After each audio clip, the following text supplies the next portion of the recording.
Otherwise cues ठीक है। आज एनएससी की मंथली एक्सपायरी है और निफ्टी में अब तक 53% रोल ओवर हुआ है और बैंक निफ्टी में 63% रोल ओवर हुआ है। ये अपने आप में आपको बता रहा है कि मार्केट कहाँ ज़्यादा स्ट्रॉन्ग है।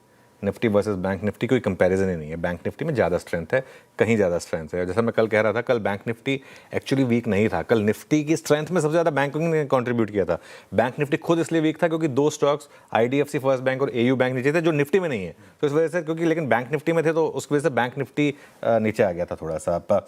एफआईएस की नेट शॉर्ट पोजीशन अब 71% पर है। एक समय पे ये 91% का आंकड़ा हुआ करता था और आज एक्सपायरी हो जाएगी। मैं होप कर रहा हूँ कि ये 60% के नीचे पहुँच जाए। होप कर रहा हूँ मैं, लेट्स सी। इसके अलावा ये सीरीज़ काफ़ी विचित्र रही है वैसे।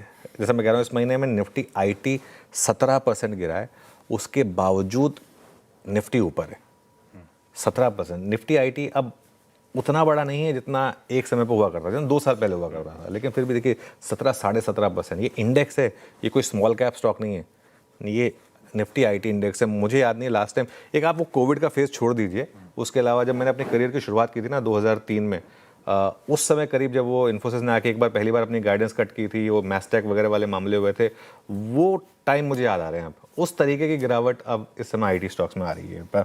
लेकिन बैंक निफ्टी इस महीने 2.8% ऊपर है, तो ये एक आपके लिए पॉजिटिव है। लेकिन इस बार का जो असली फ़ायदा है ना, वो आपको कुछ बाकी के बड़े सेक्टर्स में देखने को मिला। मैं आपको टेबल दिखाता हूँ इस महीने के बड़े सेक्टर्स क्या क्या रहे। ऑटोज़ ने 5% के रिटर्न जनरेट किए।